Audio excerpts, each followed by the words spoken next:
Hey, how's it going? My name is Gabby. Welcome back to my channel. And today I'm going to be doing a very exciting fun video of tier ranking some romance books who are written by some of my favorite romance authors.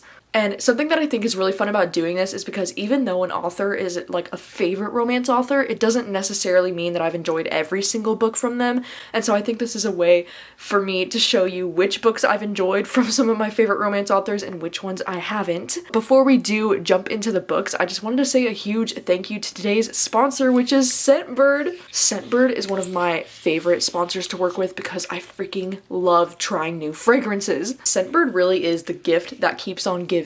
And it also does make a great gift for the holidays because you can purchase a 3, 6, or 12-month subscription for a friend or a loved one. Scentbird is a fragrance subscription service that gives you the option to shop from over 600 brands. It's flexible so that you can skip any month with no penalties, and Scentbird allows you to choose a new designer fragrance to try out every single month for just $16. Something that I think is really awesome about Scentbird is that these sample sizes are 8 times bigger than the standard perfume size, and you get like a 30-day supply out of these, so you can really test it out for like the entire month and see if it's something that you would like. And they do include some designer fragrances like Gucci and like the really expensive ones that cost anywhere from like $100 to even $500 per bottle, and you can try it out thanks to Scentbird for just $16. Like, it's really an amazing deal. You can even upgrade if you want, because if one of these isn't enough for you every month, you can upgrade to 2 or even up to 3 every month. And if you don't know where to start with choosing a fragrance, Scentbird does have a very helpful quiz that you can take on their website that will guide you in the right direction. The scent that I chose to try this time around is the Good Habit Align scent. This one is very, I choose anything that has bergamot in it because bergamot is just like my favorite scent, but this one is very like refreshing. It kind of has that rose smell. Really enjoy that scent. And then I also chose Rebecca Minkoff, and I've been wanting to try this fragrance for a really long time, and I'm so glad I finally did because I think this one is my favorite. I really enjoy the scent of this one. And then they did also send me 3 other fragrances to try. One of them is Scents of Wood, Sandalwood, and Oak. I got Grace de Monaco Promenade sur la Roche. And lastly, I have the Mason Sybarite Spicy Calabria. So make sure to use the link in my description with my code gabbyreads4 to get 30% off your first month at Scentbird. That's just $11 for your first month. And exciting news is that as of September, Scentbird has also expanded to Canada. So yeah, thank you so much to Scentbird for sponsoring today's video, and now let's get into the books. Alright, so as you can see on this screen, I have a couple different tiers. I just have the 5 tiers. The top one is God tier / favorite, which these are like my all-time favorite romances from my all-time favorite authors. And then the next tier is that it was cute, which means it wasn't like a favorite, but it was still very enjoyable and it was very cute. And then I have it was missing something. This usually just means that like I can appreciate the romance, but it just wasn't my personal thing, or it just had, something that like wasn't my personal favorite about it. And then forgettable / skip. These are the ones that I, remember the least about, and I just think they're very forgettable and they're not really worth reading in my opinion. And then the last category is trash / waste my time, which means I think this book is garbage and that, it was just a waste of time for me to read it. I don't even know if I would put any of these books in this category, to be honest, but I put it there just in case. To start, I have these 2 books written by Alexandria Bellefleur, which she's a new favorite author of mine. I mean, she only has these 2 books so far. She does have a 3rd one coming out early next year, I think. But so far, oh my gosh, I've absolutely loved both of her books, and that's why I'm considering her a favorite author already. So I would actually put Written in the Stars, as much as I loved this one, I'm gonna put it in It Was Cute, because I ended up enjoying Hang the Moon even more, so I'm actually gonna put Hang the Moon in God tier / favorite, because there was just something about Hang the Moon, like, I don't know if it's because this book takes place in Seattle. They actually both take place in Seattle, but I actually ended up reading Hang the Moon like the day that I came home from a trip to Seattle. And it was just so, it was so fitting because the characters were, doing things and going to places that I just went to that day. And so I just felt very connected to the story. And I just absolutely loved both of the characters. And I love all of the characters in these books. So, honestly, this whole series is so cute. And I can't wait for the 3rd book. Oh my gosh.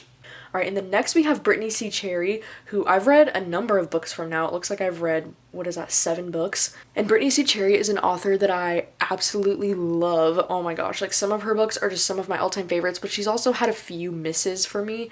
So like, let's see, The Air He Breathes is the first one on here. This is actually the first book in her Elementals series. So this one I'm gonna put in It Was Cute because I think I did rate this one 5 stars, but honestly right now I'm having trouble even recalling what it's about because it's been almost like 5 years probably since I read this one. So I can't really recall too much about it, but I remember really loving this one. And then Loving Mr. Daniels is one of my god tier favorites. This one's actually a student-teacher romance, which I know is a little cringe, but also it's just, it's so good, it's so beautiful, and this book made me cry like a little bitch, so I loved it. And then we have The Silent Waters. This is one that I'm going to put in It Was Missing Something because I really enjoyed this one, but there was just something about it that I didn't love it. You know, the way I expected to, I guess. So it was fine. I think this one's the 3rd book in that Elementals series that I mentioned. And this next one, The Gravity of Us, this is the 4th book in that series. This one is god tier, holy shit. This one's one of my favorite romances that I've ever read. I freaking love Graham in this book. Like, he's an author and he's one of my favorite characters that I've read about. And I still remember quite a bit about this book, even though I read it years ago. And then this one's The Fire Between High and Low. This is the 2nd book in that series. I would honestly say this one's forgettable. You know, the great thing about this series, though, is that you can read them out of order or you can just read like them as standalones. The only reason why they're connected and even part of the same series is because they all have something in their titles to do with like elementals, I'm pretty sure. Like, I don't even think the stories are related in any way. And then Eleanor and Gray is one that I actually really freaking loved. Like, this one I'm gonna put in It Was Cute. Because it wasn't like an all-time favorite for me, but it was really, like, it really stood out and it was very memorable compared to some of her other books. And yeah, I really enjoyed it. I actually really want to reread that one soon, to be honest, because I remember really loving it, but I'm having trouble even recalling what it was about, and I read it like 2 years ago. And then Behind the Bars, unfortunately, this is one of my like least favorite from Brittainy C. Cherry. I feel like as much as I want to put it in trash, waste my time, I don't think it was that bad. It was more like a forgettable / skip because this book just had the most cliche, like, written characters and the most cliche storyline. Everything was just felt so stereotypical, and I don't know, I just couldn't get on board with the romance. And this one, it feels like it's marketed as more of an adult romance, but they honestly feel more young adult for the entirety of the book. And then next is Christina Lauren, which, holy crap, as you can see, I've read a good number of Christina Lauren's books. They take up almost this entire next shelf, so wow, quite a bit. I'm going to put Autobiography as the first one I have on here, and this one's going in absolute god tier faves, even though I will warn you that this book is young adult, but this is the only male romance that they've ever written, and this one is just really beautiful. You know, it has a lot to do with the Mormon religion, and it has to do with, you know, these 2 boys living in Utah. And it's just, not only is it like a really cute romance, but it's also just like a really freaking great book in general. And then next I have Sweet Filthy Boy, and I only included this book even though I've read all 4 books in the series because I mostly feel the same about all 4 books in this series, and I'm just gonna put them in It Was Cute. It was honestly pretty smutty. Like, if you're into like smutty romances, then I definitely recommend this series. I'm not like the biggest fan of smut. I mean, I guess I used to be when I was a little bit younger, but now especially I'm not the biggest fan of it, so I don't think I would consider this like an all-time favorite anymore. I know I definitely used to, but this series, there's 4 books in the series, and my favorites were always this first one, Sweet Filthy Boy, and then the last one, and then Dating You, Hating You. God, I kind of want to put this one in trash. Like, I really didn't like this one. Yeah, honestly, it's got to go in trash because this book was just like a complete waste of time to read because I feel like this book was trying to be the hating game, to be honest, but it was just so boring. And like, this book is just about how they're like pranking each other in the office the whole time, but like the romance was just so stale and so boring. Like, I don't know, I just was not a fan of that one. And then Roomies by Christina Lauren. I really enjoyed this one, but I do feel like it was missing something for me. This one had one of my favorite tropes, though, in a romance book where she's gonna marry this guy so that he can stay in the United States. So it's kind of like a fake marriage situation happening, and I love that in books. And I also love the fact that she's a writer, actually. Like, our main character, Holland, is a writer. But this book was just missing something to make it great for me. I don't even know what it is. And then next we have the soulmate equation. This one is going to be a forgettable slash skip for me because even though the concept of this is really cool because it's like, it's almost like a sci-fi situation where there's this new dating app where you can take a DNA test or something like that and figure out your compatibility with someone, which is really cool. But also the romance in this book was just so bland, so forgettable. I was not here for it. And then Love in Other Words. I know that everybody else seems to really love this one, so you're probably going to be mad, but I'm also going to put this in forgettable slash skip because this book, again, it's marketed as, you know, an adult romance, but we spend half of this book with them being like 13 years old. I think we flash back to when they were like 13 years old, and I just could not tolerate the insta-love young adult romance. I was so bored by this, and these characters really frustrated me throughout this book. Like, I don't know. I just think for me, it was a forgettable slash skip, but I know a lot of people really love that one. And then the Unhoneymooners. This one's gotta be a god tier all-time favorite. This is probably my favorite Christina Lauren book, and you guys probably already know. Like, I mean, come on, if you're familiar with my channel, I gush over the Unhoneymooners at least like once per video at this point. Like, I'm obsessed with this book. And then Josh and Hazel's Guide to Not Dating, I would also put this in god tier favorite because the more that I think about it, the more that I just like love this book so freaking much. And this book is the most like new girl vibes, I think, in a book that I ever could have asked for. The main character, especially in this book, she just reminds me so much of Jessica Day from New Girl. Alright, and then we have Twice in a Blue Moon, which this is another one that I would say it's forgettable slash skip. I really didn't enjoy this one. And this is again because of the feeling of like an insta-lovey young adult relationship is happening in this book.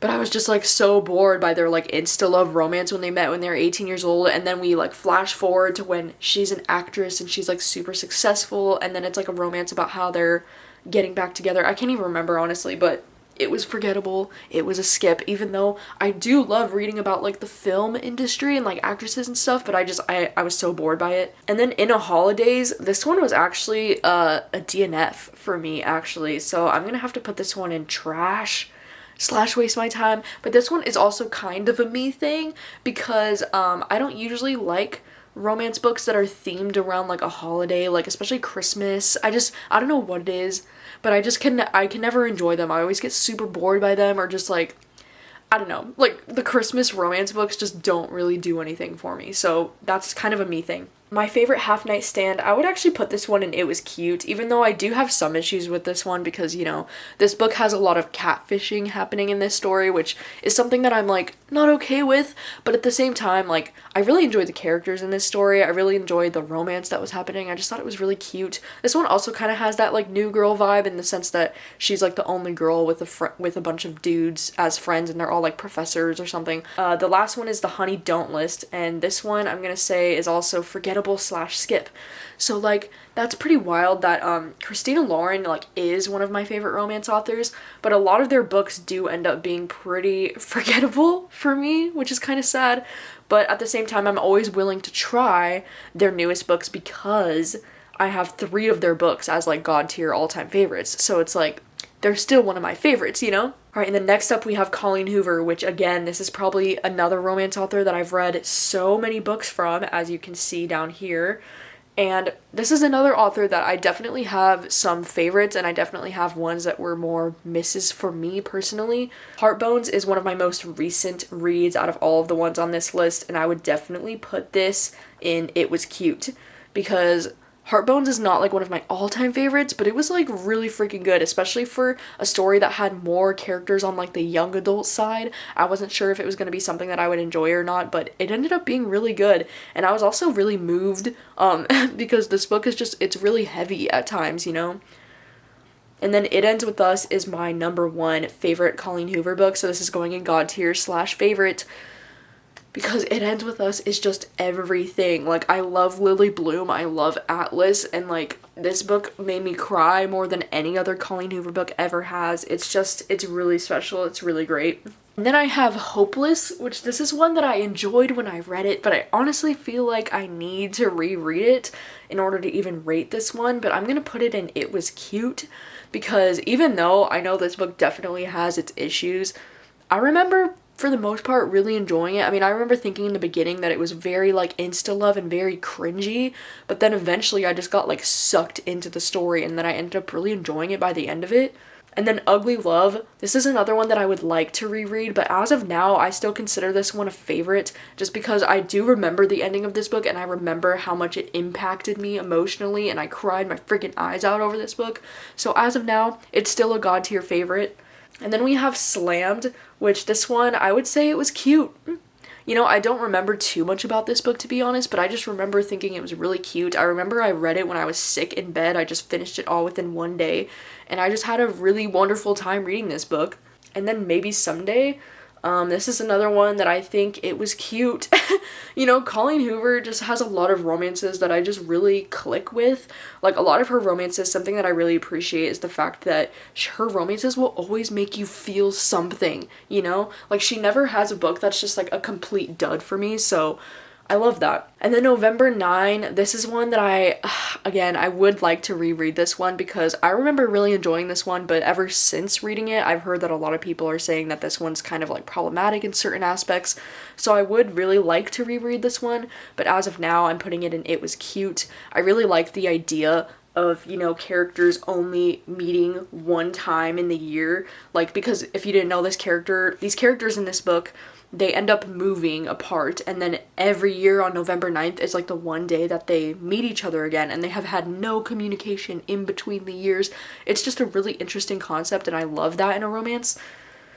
And then we have Confess, which this one I'm going to put in It Was Missing Something, because even though I remember enjoying this one, it's not like a standout favorite for me, and I honestly very vaguely remember this book. I just remember it has something to do with confessions, like anonymous confessions, which was like a really cool aspect of it, but this is another one that I would like to reread because I don't remember it very well. And then Regretting You, I would also put this in It Was Cute, even though this book was actually like really heavy and dark and beautiful. And in this book, the romance wasn't even my favorite aspect of it. It was actually just a really beautiful mother-daughter relationship at the center of the story that I really loved. And then All Your Perfects, this one's gotta be like a god tier favorite because this book specifically deals with infertility, which is something that is really close to me and my family. My mom actually dealt with infertility for 9 years before she had me, and I had my mom read this book, and we just had a very intense emotional bond over it, and just because of that reason alone, this book will always mean so much to me now, because it means a whole lot to my mom, and honestly, seeing stories like this is so important, you know, because like infertility is such a real struggle. So yeah, I loved All Your Perfects. Alright, the next author that I have on this list is Casey McQuiston, because even though they only have 2 books published, they're already an all-time favorite author just because of Red, White, and Royal Blue, because this book is absolutely a god tier fave.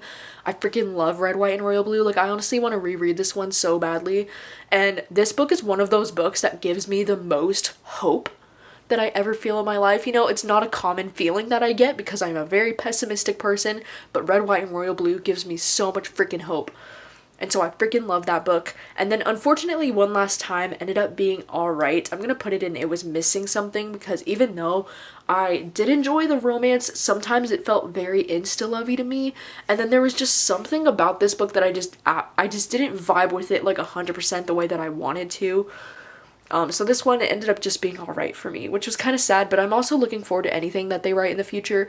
I heard next year, I think that they're writing a young adult romance that's going to be female-female, so I'm definitely interested in reading that one.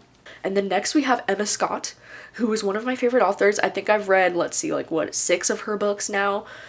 She's just she's an emotional author, you know? She's another emotional one, like Colleen Hoover and like Brittainy C. Cherry kind of vibes. I really love the freaking emotional romance books, you know, those always end up being my faves. So like Full Tilt, this one has to go in like a god tier favorite because this book was so emotional. I like to say that this book is like The Fault in Our Stars but for adults, and instead of cancer it involves a heart condition, and it's just like a really beautiful sad romance book that I love. And then Forever Right Now, this one I would put in It Was Cute, because this one, while it's not like an all-time favorite of mine, I still remember this book very fondly, and I think about, you know, Sawyer and his little daughter all the time. At least I think that's his name. I hope that's his name.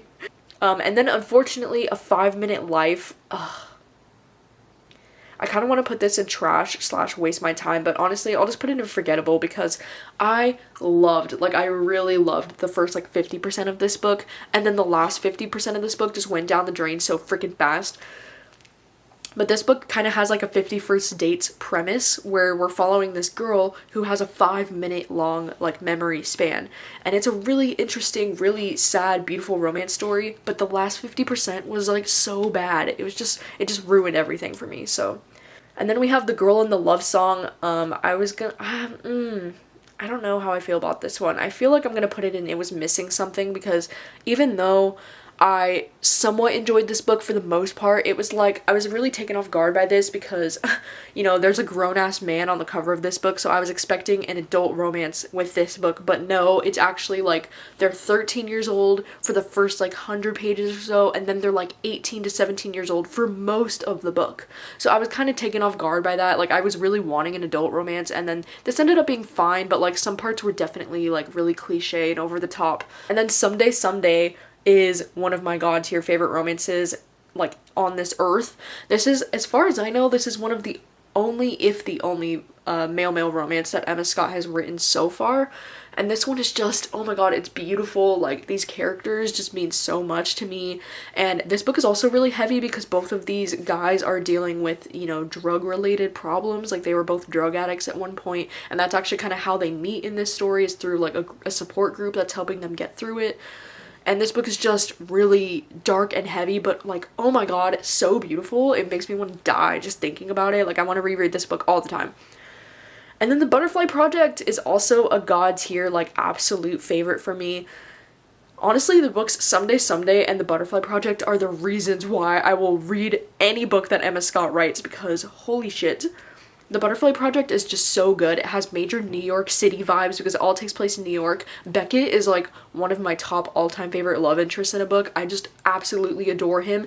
And then Zelda is like a really cool protagonist to follow. She does a lot of like graphic novel, like work art. That's like what her job is.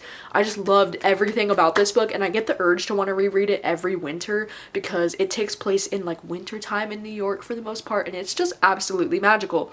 I want to push this book on everyone that I know because I freaking love it. Alright, and then next I have Emily Henry, who has currently only published 2 adult romance books, but I wanted to include her as a favorite author anyway because I can already tell that I'm really going to click with her writing style and that I'm going to pick up every single book that she writes that's a romance book. So unfortunately, Beach Read, for me, it was missing something. I know that everybody and their mom loves Beach Read, and I wanted to love it. You know, I wanted to love it so badly. But unfortunately, this one ended up being just okay for me. It was just kind of missing something to make it great. And the thing that's so cool about this book is that we're following 2 writers, and they're going to be swapping genres for the summer. It's just like the coolest premise ever, and I wanted to love it so badly. But it was kind of missing something. But then People We Meet on Vacation, oh my god, god tier, all-time favorites. I love this book, and I was so surprised by how much I loved it because People We Meet on Vacation is a friends to lovers romance, which is usually not my thing, but oh my god, I loved these 2 together so much. I loved Alex so freaking much. One of my favorite romances of the year. And then next up we have Elle Kennedy, who I've read quite a number of books from. I've read The Deal. I've read the entire like off-campus series, but I only ended up including The Deal on here because I don't want to always include the whole book series on this list because then I would be here forever, you know? So The Deal, I would put in god tier favorites. Like, I really love the off-campus series, even though I will say The Deal is the best one out of the 4, for sure, at least in my opinion. But then I remember really enjoying the last book in the series as well. The middle 2, again, are just like okay for me. And then we have The Chase, which this one I believe is the first book in a spin-off series of The Deal, and this one just ended up being pretty forgettable for me, unfortunately. Like, I just wasn't a huge fan of this one. But then Him, oh my god, this one's actually a collaboration with Serena Bowen. It's written by Serena Bowen and Elle Kennedy. This one is a god tier, one of my favorite romances of all time. This one's another hockey romance, but it's a male-male romance between Jamie and Wes. You probably already know because I gush about this book like literally all the time, but freaking love Him. It's one of my favorite books ever. And then Top Secret. I would actually also put this in god tier slash favorite because even though I don't love Top Secret quite as much as Him, it's still like I enjoy Top Secret more than the books that are on the tier below that, so I have to put it on the higher tier because Top Secret was also so good. I'm pretty sure that I've reread Top Secret as well, and if not, then I would like to. No, I think I have. I'm pretty sure I have, because Top Secret was just so freaking cute. It's another male romance, and this one actually takes place at a fraternity, and we follow two roommates who are roommates, and they don't even know that they have feelings for each other, and like, ooh, it's just so good. And then we have Good Boy, which is another romance from Serena Bowen and Elle Kennedy. This one was honestly kind of like trash, waste my time, which is sad because I love this author duo, but also this book was just not that great. It was actually like really annoying. I did not like the male protagonist in this. I think his name is Blake, and it's like Jamie and Wes's friend, and then I think this book is about how he gets with Jamie's sister is what's happening, and I was not a fan of this dude. He was so annoying. Alright, and the next author I have is Helen Hoang. She has 3 romances published that are all technically part of the same series again. I think The Kiss Quotient, this one's gotta be in my god tier favorites because I just have such fond memories of The Kiss Quotient, and Stella Lane is one of my favorite female characters to ever exist. Like, she's just so relatable and so cool, and I just love her so much. And then The Bride Test, I really enjoyed this one, but I'm gonna put it in It Was Cute because it wasn't quite on the same level for me as The Kiss Quotient, at least from my memory. You know, it's been a few years since I've read these, but The Bride Test was really cute, really enjoyed it. And then The Heart Principle, see, this one's hard. This one's hard for me to rate because The Heart Principle I have really mixed emotions on, because while I do think it's a really beautiful story, it was a lot more sad than I was expecting. Like, literally the vibe of this book is so different. Like, The Kiss Quotient and The Bride Test are just like really fun, lighthearted, you know, rom-coms. But then The Heart Principle is like a romantic drama, but way more heavy on the drama side, and this book is so sad and so emotional and just like really, really hard to read. So I think it's almost like hard to compare these because they feel so different from each other, but I think I'm gonna put The Heart Principle in It Was Cute, even though it was cute but also really dark and emotional. So just know that if you go into reading this book, you're probably gonna bawl your freaking eyes out, and I just wanted to warn you because if you're not in a good mental health place, I would not recommend reading this one, which, you know, unfortunately was the case that happened for me. I was not okay after reading this book. It was a lot. Alright, and then the next author that I have is Lyssa K. Adams. She's written 4 books so far that are all a part of the Bromance Book Club series. The Bromance Book Club, the first book in this series, is by far my god tier favorite, and it's actually the only book that I've really enjoyed from this series, but just because of this book alone, I've put her on this list of my favorite authors because of how much I've loved this book, she's convinced me to read the next 3 books in the series, and even though sometimes I'm not enjoying these next few books, I'm still picking up the next one and the next one and the next one. Like, I can't get enough of this Bromance Book Club. And so then Undercover Bromance, I would put this one in It Was Cute. I don't really think that I disliked this one the way that a lot of other people seem to dislike this one. This one was cute, you know, it was fine. It wasn't a favorite, but it was still cute. Unlike Crazy Stupid Bromance, I honestly would put this one in trash / waste my time because the premise of this book was honestly kind of frustrating. It was a friends to lovers, which is not my favorite. Like, I just don't really like that trope anyways. But then also, like, some of the things that were happening in this book just really, like, upset me. Like, the decisions that this main protagonist girl would make in regards to this family, you know, no. I was pretty pissed off while reading that book, honestly. And then Isn't It Romantic is a forgettable skip, unfortunately, even though this romance did involve one of my favorite characters in the Bromance Book Club. I really do love his character, but unfortunately this one it ended up being pretty forgettable for me. And then I have Mariana Zapata, which I've read 4 of her books so far. She's kind of known for having the really slow burn romance books, like that's kind of like her thing. But The Wall of Winnipeg and Me is one of my favorites of all time. Oh my god, I freaking loved it. Because this one involves this man who's a football player, and he's vegan, and he's just like one of the softest football players that I've ever read about. Like, I freaking love him. And then Colty, I'm so sorry, but that one's gotta go in the trash / waste my time because I did not enjoy this one. Ooh! I know that everybody loves Colty, and so I'm so sorry about this, but like, I could not stand this book, dude. I couldn't stand it. because this book is about this soccer star named Colty, and then we're following this like young girl who's just like really, you know, kind of obsessed with him, and she just reads like so juvenile. Like I don't even remember how old she's supposed to be, but she reads like a freaking horny teenage girl. It's just obnoxious. And she's so immature, and then like Colty is such an asshole. I could not get on board with this. I was like, what the fuck is this? And then from Lukov with Love, I'm gonna put this in It Was Missing Something, because even though I really did like this romance, I liked that it followed in like the ice skating world, like figure skating. I thought that that was really fun, but I also feel like these two characters, for some reason, I feel like they made for better friends than they did for like a romantic love interest. Like I don't know, there was just something about this that I had a disconnect with the romance, but I really enjoyed them together as friends. And then the last one that I read from her is Dear Erin, which this is another one. Honestly, it's kind of trash / waste my time, which I know it's like, why do I keep reading her books if some of them were so disappointing for me? But it's because The Wall of Winnipeg and Me was so freaking good. And I'm hoping that she has another romance book that's as good as that one. But yeah, Dear Erin, it was just so frustrating to read because that whole book, like most of the book, like over 200 pages of the book are just messages back and forth between them. They just write letters to each other, so we just read letters back and forth. We don't even know who these characters are. It's just like we just get to know them through these letters, and then very abruptly, like halfway through the book, it just changes, and then they're like together and meeting, and we just get that the rest of the book. And it was just, the style of writing in this book was not my favorite. I just did not like only reading the letters for that long. Like it was actually driving me crazy. All right, and then the last romance author that I have on this list is Talia Hibbert, and so far I've only read this, you know, popular romance series that she has out right now, the Brown Sisters series. And yeah, so far, Get a Life Chloe Brown is probably in my god tier favorites because I just absolutely loved this one. I love any romance books that kind of involve like a checklist for somebody to like get out of their comfort zone or to like get a life, as they say in this one.